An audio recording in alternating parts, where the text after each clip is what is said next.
It worked. All right. Success.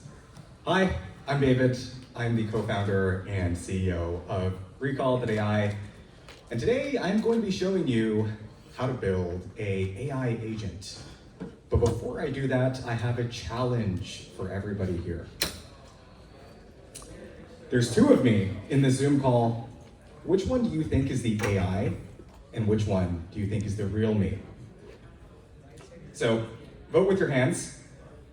Who thinks that right David is the real one? Okay. Remember your vote. Who thinks that left David is the real David? Okay, it seems like left David is winning. I don't know why. Remember your vote. You will find out in about 5 minutes. So background on who I am and why I'm here.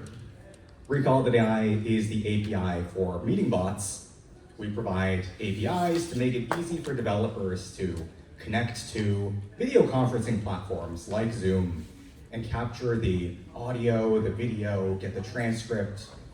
And a lot of these companies we work with are starting to build more and more AI products.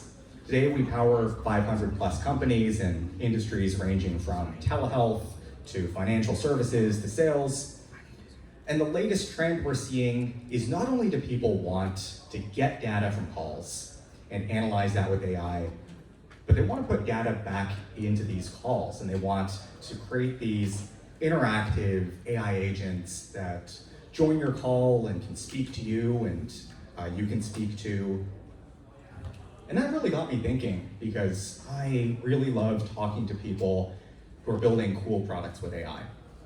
And I wish I could just do that all day. I wish I could talk to every single person who visits our website. But the problem is that there's thousands of people visiting 24/7, and I have other things I need to do, like sleep and eat and go to conferences. So I was thinking, how hard could it be? There's so many companies building these AI agents. How hard could it be to build an AI of myself that can go and talk to people? And if there was audio, you would be hearing something. I'm going to turn on my audio here. I'm going to try my best to avoid an echo.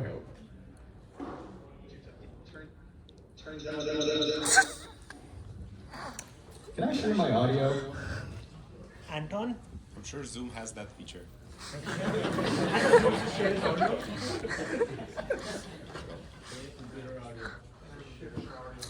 Share computer sound. You have to reshare and click on share audio. I have to enter my password. You have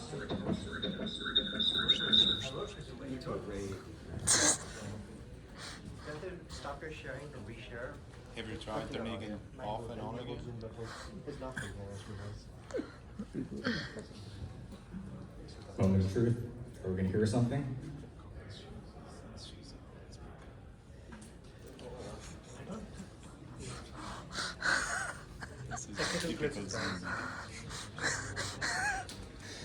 What you would have seen is right David admitting that he is in fact an AI.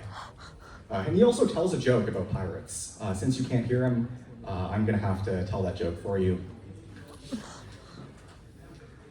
One more try.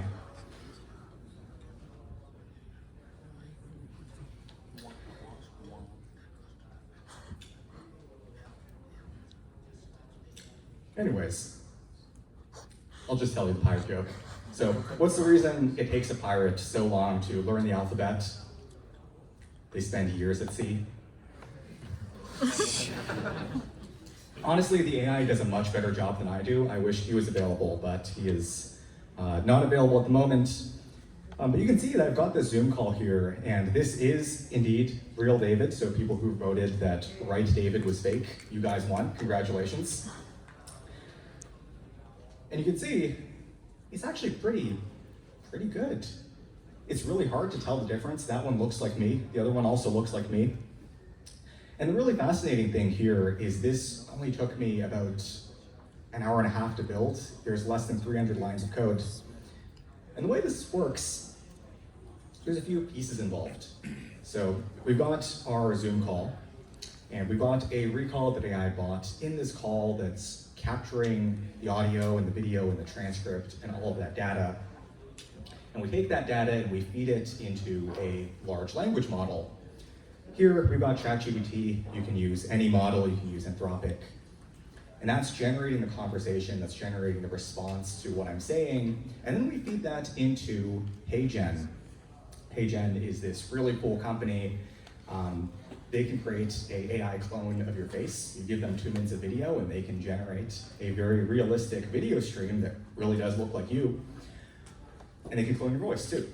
So we feed the conversation from ChatGPT into HeyGen, and we get that real-time audio-video stream back into the Recall.ai bot, which then goes to the Zoom call.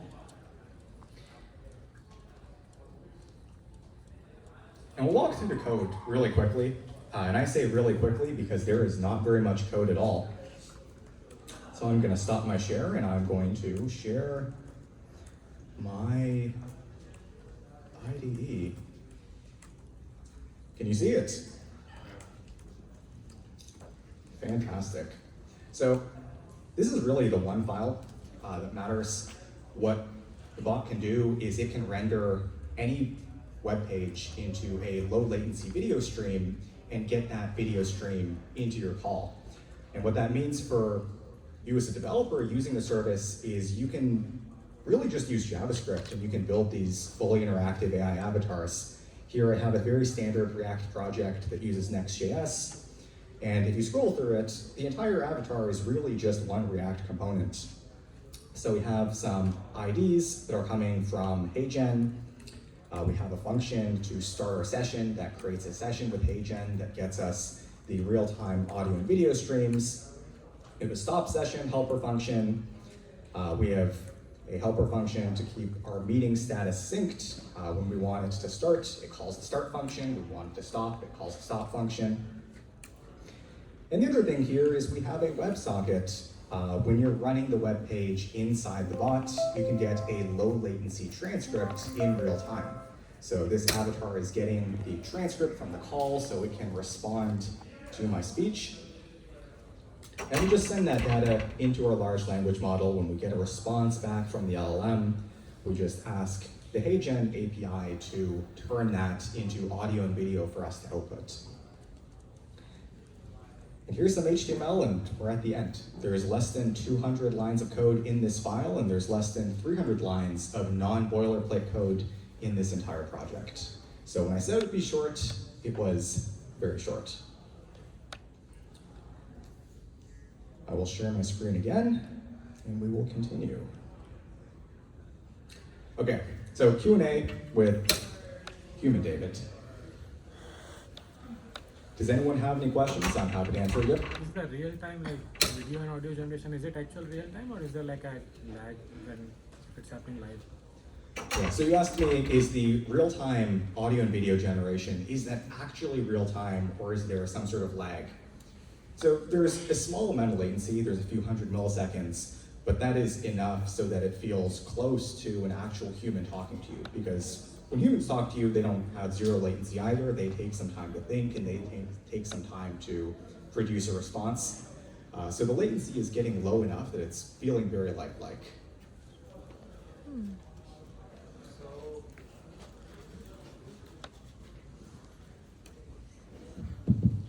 So while training the LLM, you mentioned that you used ChatGPT. What kind of data did you feed it for training? That's a great question. So with ChatGPT, we feed it essentially the chat history, both what the AI agent said and what the other human participants in the meeting said, and we ask it to generate a completion. It generates, okay, what's it going to say in response to all the things that people have said in the past. You can just yell.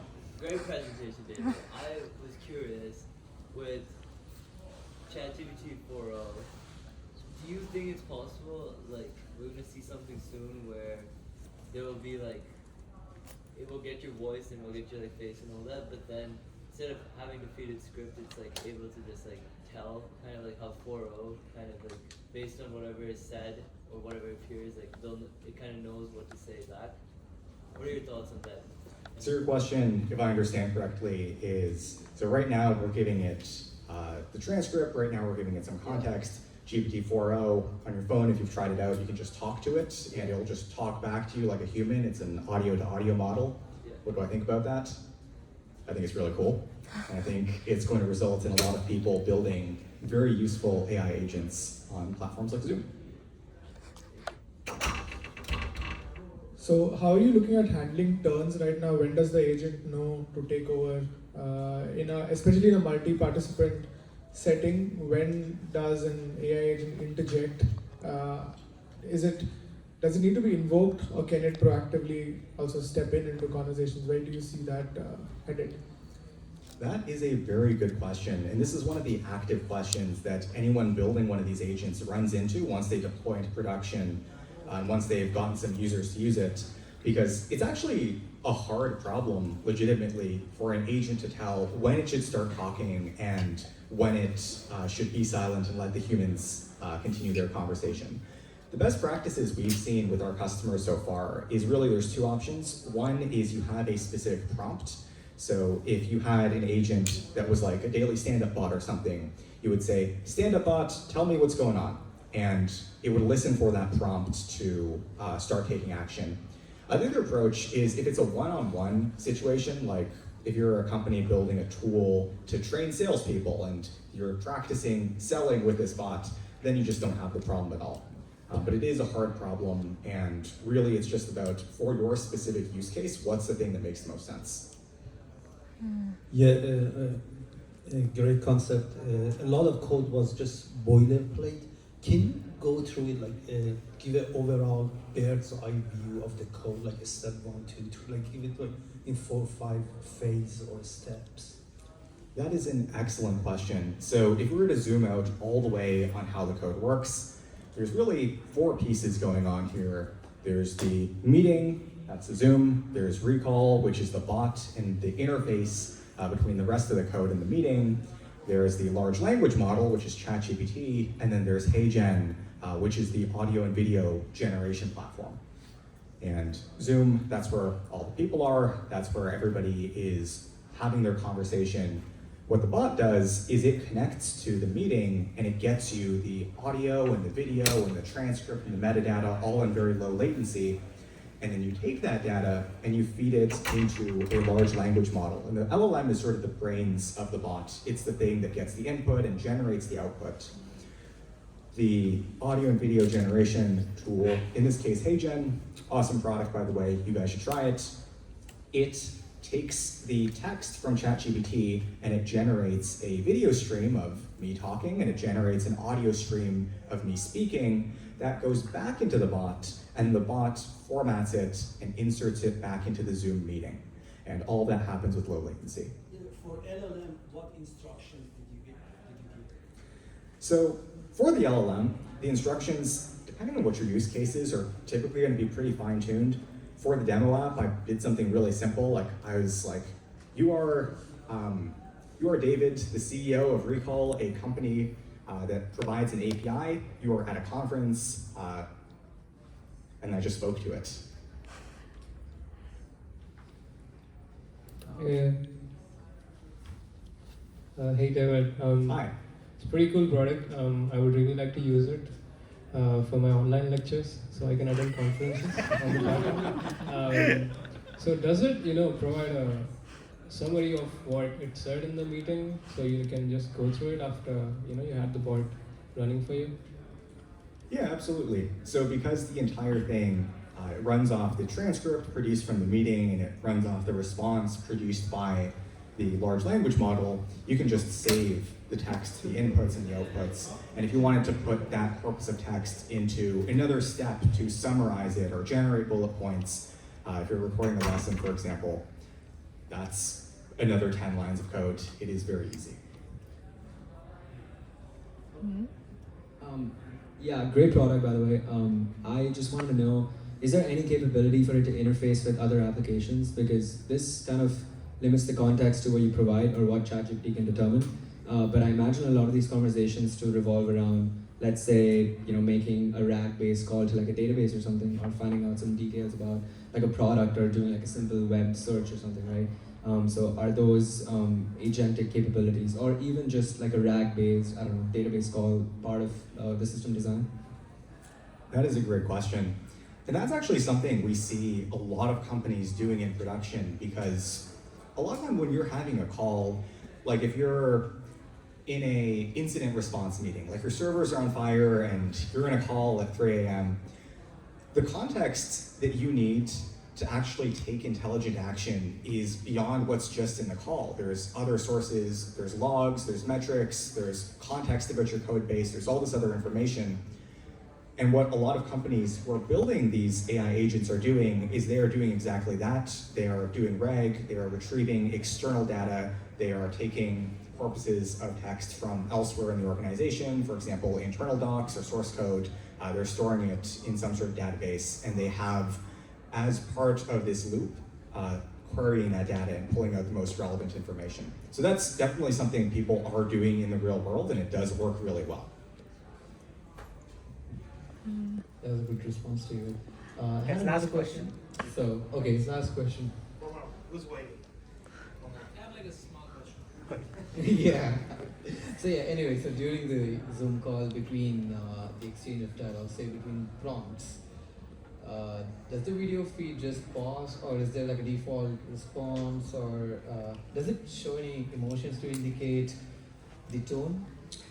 That is a great question, and we can just watch Right David very closely when he's not speaking, and we can look at what he does. What he does, he sort of just sits there, shifts around a bit, blinks, and then speaks. So one of the really cool things about this tool that we're using to generate the video streams, it's HeyGen, it has an idle state. So even when you're not talking, it's not frozen like a still image. It will swallow, it will shift in its seat. All the things that humans do, maybe humans wish they didn't do, the bot does them as well. Hey David, great Hi. product. Have you tried experimenting with like other models which are not ChatGPT or OpenAI? Anthropic is awesome, we like it. I think honestly the state of the art in large language models changes every 2 weeks or so. So I don't know if you guys saw this today, but there's another new model release. These things are happening basically bi-weekly. So we've tried a lot of them. We like a lot of them. Anthropic is great. There's a lot of models out there. Quick question, does it only work with Zoom? You also have other? So it works with other platforms. Zoom's the best. Perfect. Any more questions? Please ask him personally after all the talks. Thank you so much.